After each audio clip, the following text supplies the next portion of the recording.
Welcome to the Motormouth YouTube channel. I'm Zach. I'm Andrea. Now, during our full-length reviews of vehicles, we stop in the middle and have a section called Questions, Coffee, and Cars. Yep. People like it. So we decided to do a standalone Questions, Coffee, and Cars. And how do they get the questions in? Well, on Instagram, follow along at Motormouth_Andrea, and you can put your question in. I put a post out, and it stays up for 24 hours. Then once we get all of our questions, we remove it, and you just got to watch out for these posts. If you are not on Instagram, no problem. Just enjoy the video and some of the questions that other followers are putting out. And Zach also does a live show every Sunday, and you can ask a question on that show on YouTube. And that's on YouTube. All right, let's go. Time now for Questions, Coffee, and Cars. We hope you're sitting with your coffee. We forgot ours. Because we forgot our coffee. Anyway, living vicariously through you. Your questions from Instagram. Each vehicle are priced different depending on the trim you get. Some get rather high. For example, I want an SUV with leather seats and all the extra features in, but the price could end up too high, even a hybrid. Do I wait and see or get something, maybe a smaller SUV? I think that's a really good question because you're right. A lot of the extra features, bigger screens, leather seats come on the higher trims. Like the RAV4, for example, on the top trim, it gets up there over $43,000. But the XLE or XSE, they actually offer some pretty good value and good features. So this is the equation, this is the dance that everybody that shops for a new vehicle does. Do I want to get sort of a medium trim, nicely equipped of a larger vehicle, or get it fully loaded and slightly smaller? So one thing you mentioned in your question is leather seats. Now, one way to save money and take it from us driving all these vehicles, and sometimes we can't tell, is you can go down from the top trim, still get it nicely equipped, but it will come with faux leather seats. And some brands do excellent faux leather seats. You know, the Koreans, Kia and Hyundai, they have excellent faux leather seats. Volkswagen does a really good faux leather. Toyota with Softex. The RAV4 is only sold with faux leather, and it's very good. So that's one way you can save some money. The other option is, sure, if you don't need the space, go for a subcompact SUV. The top trim of the Kia Seltos, it comes loaded, and it's under $34,000, and you get that turbocharged engine on that model. These are Canadian price points. This video is brought to you by Car Cost Canada. Get the dealer's cost, list of rebates, plus discounted interest rates. Use the promo code Motormouth to become an expert member and get extra searches. The link is in the description below. I would like to add to this question, with vehicles being sold over MSRP, do you think there will be a lot less in the future if the market corrects itself? Well, we're living through inflationary times, and dealers and companies are putting up the prices. And what's happening at the central banks? They're putting up interest rates, and we're starting to see some softening around the edges. We're starting to see some brands with inventory coming up. We're starting to see things changing in the marketplace. So time is on your side. As these interest rates remain high, that people will be shopping less, and hopefully inventories will come back and the prices will come back to normal. I was actually speaking to a manufacturer about this, and he believes like maybe 8 or 9 months you're going to see a change. And the biggest issue is because interest rates are so high, inflation is high, people who have ordered these vehicles that have to wait a long period of time, they might say when it comes in, sorry, not interested, which is going to boost the inventory as well. Oh, one other thing before we move on.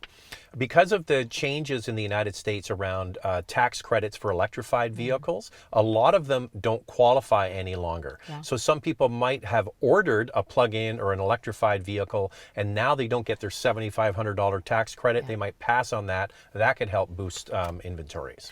Do small, affordable, fuel-efficient cars have a place in the market, especially as manufacturers are discontinuing them in favor of crossovers and electric vehicles? Will manufacturers continue to offer subcompact and compact cars in their lineup for the next few years? I think it's a must. Fuel economy is excellent on these, and I don't see them fully, getting rid of small sedans or compact sedans. They're a great option. Yeah, and in every situation in the world, there are winners and losers, right? There were winners in sports, there are losers, there were winners in the car game. So the winners in the car game are the ones that continued to produce these smaller cars. So think of you know, the Toyota Corolla and the Honda Civic. They are the sort of like cornerstone of compact vehicles. Now, the smaller class that you're referencing, subcompacts, almost all of them have left that with really bad timing because fuel prices just spiked as they got rid of them. Even the least expensive car sold in the Canadian market, probably the US too, is the Chevy Spark. It's going away. The cheap and cheerful car, if you want to save money on fuel, is the Mitsubishi Mirage. Cheap to own, Not cheap a lot to of run. power. No power. You can get out and run faster, but it's a brand new car with a full warranty. And there's a few that we like, the Nissan Sentra, the Kia Forte, the Elantra by Hyundai. I mean, there's some really good ones. Of course, the Honda Civic, and then you've got the Toyota Corolla Hybrid. Yeah, and there's lots of great things. So there's good options. One of the episodes you mentioned owning a Civic. Yes. What features and qualities made the Civic the one to buy? Also, do you own an SUV, and why that one? Well, one of the main reasons why we bought the Civic is for forward collision warning. It's a used one, it's a 2017, but both of our boys were learning to drive, and that was a really important feature for us to have for them. Okay, so where we live in British Columbia, we're here in Vancouver, we have a state-run insurance scheme. Yeah. And if you have a vehicle with forward collision warning and autonomous braking, you pay less for insurance. So two things, new drivers, and you get a break on insurance. So the first vehicle, the reason why we bought a 2017 Civic specifically was we have forward collision warning and autonomous braking on most vehicles now, but if you back up 5 years, it was pretty new. And that was the first car sold that came standard with it, and that's why we chose that car. Yeah, and for our insurance agent to say these are the things that you need to look for when buying a vehicle for a new driver, so we went with her suggestion. We own two SUVs. The one that we're sitting in right now is our Porsche Cayenne diesel, and we also have a Porsche Cayenne GTS with a manual transmission. Very rare. There was 30, I thought it was 29 were sold in Canada. I found out it's 31 or 32. Still pretty low. And total in the Canada and the US, I think 360 of them were sold. So we have a bright orange one. Given continuing supply chain issues, did Toyota disclose anything to you how optimistic they are about meeting production demand targets on the 2023 Prius? I think this car is going to be in high demand. I think so too. Boy, there's a lot of hype around this. People are super interested in the new design.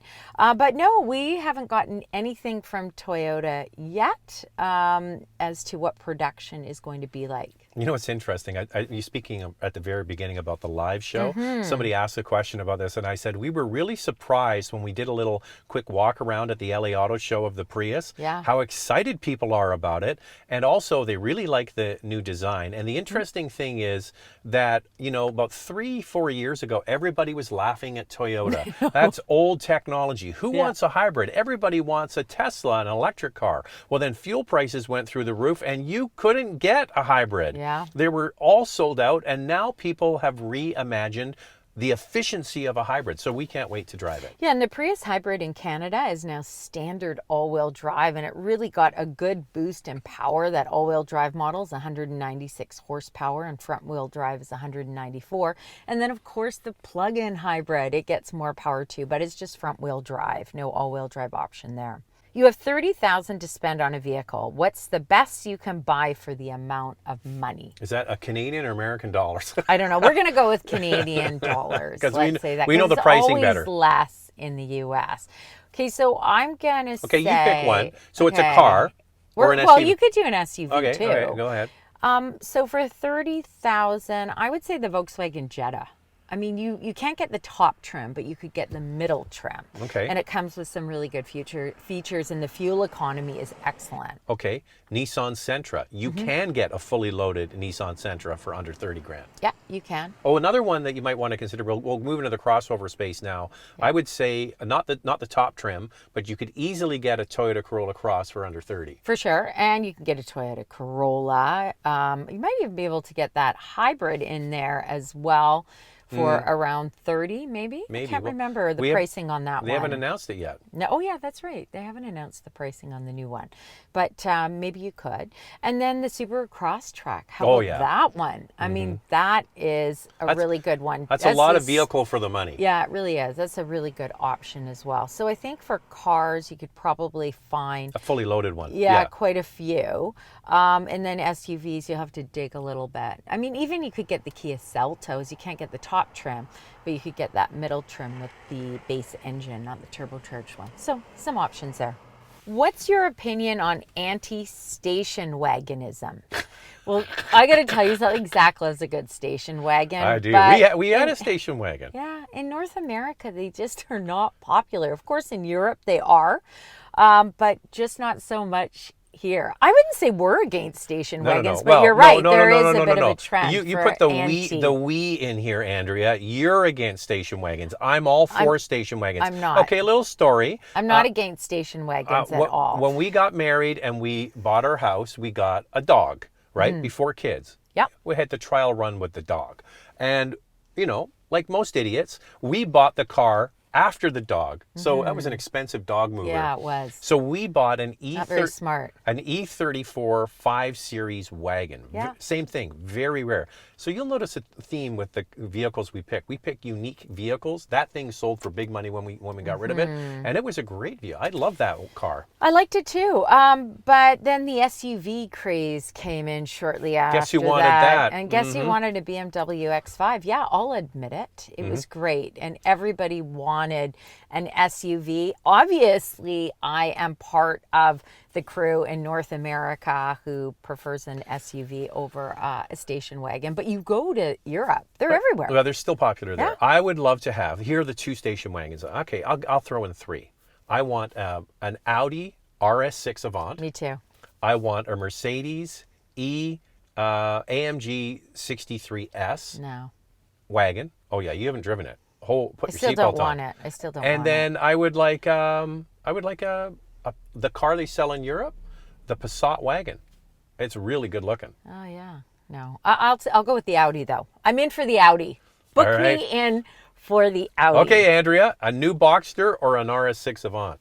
Well, it depends. Do I still have my Cayenne? Yeah. Okay, then obviously I'm gonna go for a Boxster with a manual transmission. Come on. I'll hold you to that. We're in the market for a new vehicle. It's not a rush, and we do have time to wait. However, it is such a long wait time to get one of the hybrids we're interested in. If we do end up purchasing a gas model, will they be on their way out the door in 5 years when we go to sell it?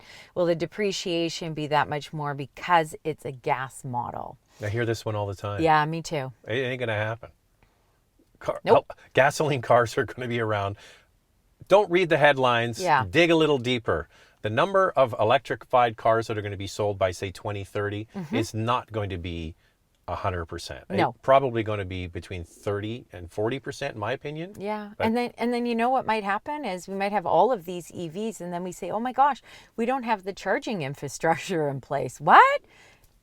It's going to happen that way. I just don't think we're moving along fast enough on that part. And here's a perfect example. We were at a dealership picking up a car, and they had all these used Teslas for sale. I said, what's with all the Teslas? These aren't even the brand.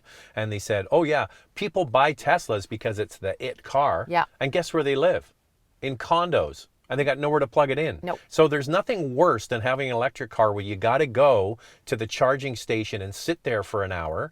That gets tiring in a hurry. Yeah. Ask me how I know. Yeah. And then they go back to a gasoline car or a hybrid. And if you live in an apartment and you don't have a plug, get a hybrid. For sure.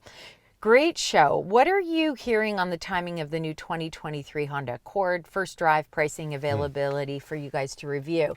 So I think it's going to be in the new year. The rumor is nothing from Honda official, but we're thinking beginning of 2023 into the spring, we should see something. Honda's really good at when they finally show the car, and they didn't even do it at the LA Auto Show. They showed them in advance of that, or they revealed them in advance of that. The same with the Pilot is by the time they reveal them, they're ready to go, and they'll be in the market very soon. And pricing is usually announced closer to the launch date as it starts to arrive at dealerships. Would you and Zach replace your current Civic with an 11th generation? I love the 11th generation Civic. I even said to Zach, I would love to, but Our kids are driving this, and they're new drivers, and there have been a few little scratches here and there. So absolutely not. We wouldn't buy them a new vehicle. We wouldn't throw them under the bus by saying which one of them was driving when it got a few. Like the bumpers will need to be redone at some point. Yeah. And so I'm quite happy having a almost 6-year-old Honda Civic. Same. That's going to get beaten up, because that's exactly what's going to happen with new drivers. But do you know what they haven't done, which is really impressive? They have not scraped the wheels. Like, way to go, guys. They know in our house, if you don't know, you don't go. So you pull out again so that you don't scrape the wheels. And they've learned, I think that we have just rammed it into them. Put it into them. That they haven't done it, and they're really proud of it. They go, look, I haven't even scraped the wheels yet. Awesome. With the traffic chaos in Vancouver because of the snowstorm, we recently had a snowstorm. It took me 7.5 hours to drive 25 kilometers. I just want to point out that drive would usually take about 35 to 45 in minutes. rush hour, yeah. Because my mom is about 30 kilometers away, and I do that drive often. Do you think that snow tires should be mandatory? So we live on the west coast of Canada in a rainforest typically. So if you're in the United States, think of Seattle, rainy Seattle. We're the exact same here in Vancouver, but we do get snow events, and every once in a while we get a big one. This one happened. It started snowing heavily before rush hour. Yeah, well, it started at about 2 o'clock in the afternoon, which is the worst for us. And keep in mind, we are never prepared. We know it's coming, but we're certainly not prepared. And we have a lot of luxury vehicles. Oh, just one thing I just want to say. Yeah. Zach used to be a weatherman for 10 years on the morning news. And one of the problems we have in Vancouver is people like me say, oh, there's a big snowstorm coming, and then it doesn't come. Yeah. So people don't believe it till they see it. And then as soon as they see it, they all jump in their car and try to get home at the same time. Well, the problem is when it calls for precipitation, it really depends on the temperature. So you could get rain or you could get snow. In this case, we got snow. So back to the luxury cars. Well, a lot of them have summer tires on them, and people, because we don't get a lot of snow, they decide not to put winter tires or even all seasons on their vehicle. We were at the Outlander event when this snowstorm came in, and Zach and I saw somebody going down the hill. Remember that car, very slowly with summer tires slipping and sliding all over the place. It only takes a few people on a highway in rush hour to cause a lot of chaos. So the stories we heard on the media the next day is, typical 35, 40-minute commute in regular rush hour, 11 hours. Yeah. Cars were abandoned on the highway because they just ran out of gas. And listen, we live in Vancouver. Yeah. Our vehicles all have either winter tires or all weather tires on them, and I think it should be mandatory. It's Canada, man. It snows here. Yeah, and who wants to be sitting in rush hour traffic? I also heard on the news, whether this is true or not, that some of the snow plows didn't have proper tires to actually go out and start clearing the roads. So people in northern European countries watch these videos and say, what do you mean? Winter tires aren't mandatory? Because if you live in Scandinavia, you're all rolling on winter tires. So I think we're going to get to the point where it's going to be mandatory. What are your thoughts on the Chevrolet Trailblazer 2023? Well, we haven't driven the new one. We've driven the new one, but we haven't driven the 2023. No, but there aren't a ton of changes. I like the Trailblazer. It offers a lot of value. Space. Yeah. And it has a panoramic sunroof and wireless Apple CarPlay and Android Auto. Some pretty good tech in it. And it's priced really well. It's on size, about the same size as Seltos, which is one of the biggest in the class. It's a handsome looking. I think Chevrolet design right now is quite good. Yeah. And the steering is very, very light, like kind of over boosted. And they've got these funky little 3-cylinder turbo engines doing the work. But you know what? They deliver. Are they going to be reliable long term? We'll have to wait and see. Love all your content. Thank you very much. I've been seeing a lot of journalists comparing vehicles like the Palisade and Telluride to premium and luxury options. Is it that simple? Are they really on par with the more expensive brands? Or is this a matter of you don't know what you don't know and they're not as similar everyone thinks that they are? Well, I would say that the top trims of the Palisade and the Telluride would would take on an MDX or a QX60, Yeah, no problem. No problem. I mean, features to features, I think that the MDX really drives like a sedan, a large sedan rather than an SUV. So it's quite unique that way. But you're right. You know, the top trim of the Palisade and Telluride range between $60,000 to $63,000 Canadian. And you can get the base trim or maybe one up for around the same price with the MDX. But you know what the steal of the deal is? What's the steal of the deal, Andrea? The Infiniti QX60. I mean, that base trim, which comes with a lot of features, is around 57,000 Canadian, and you move one up, and I think it's the Lux trim, and it's around 61,000 Canadian. So that one is basically the same price as the top trim of the Korean Twins. Yeah. But you are going to miss some features because those are the top trims. They got everything in them. So run the numbers, see what you like. But yeah, they do have a premium feel. Would you recommend the Genesis GV70 Sport over the Porsche Macan S? No. I would not. I'm sorry to laugh. No. But no. Okay, first So wait off, a second. What was it? The 2.5 S? No, the Macan S Yeah. and the GV70 Sport it's the 3.5T. Yeah, no. It's, Okay, so it's a Macan S all day long, every day. Every day. So they have about the same horsepower, but here's the thing. You're going to get way more for your money with the GV70, and it's a great option. Don't get me wrong. The Macan S in Canada starts at just under $74,000, and the GV70 3.5T is just over $70,000, and then that vehicle tops out at around 77 Canadian.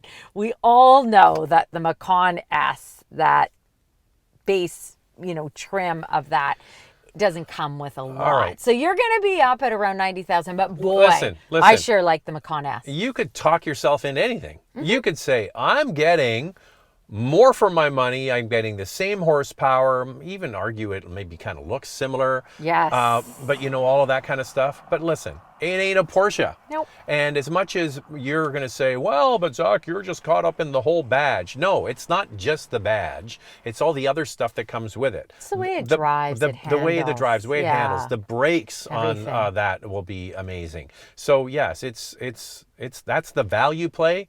But you're not replacing a Porsche with a Genesis. And some people say we're biased to Porsche. Yeah, we are. We are. 100%. Look what we're sitting in. We are biased. We've owned for sure. We've owned 5 Porsches, Yeah. and before that we had 5 BMWs, and I'll tell you right now, the cars that we've owned, and we've owned a lot of cars, the most reliable have been the Porsches. Yeah, and Also the most expensive to maintain. Yes. But they're very reliable. And it really comes down to budget. You can get so much for your money with the Genesis GV70 versus a Porsche model, but you don't get the badge.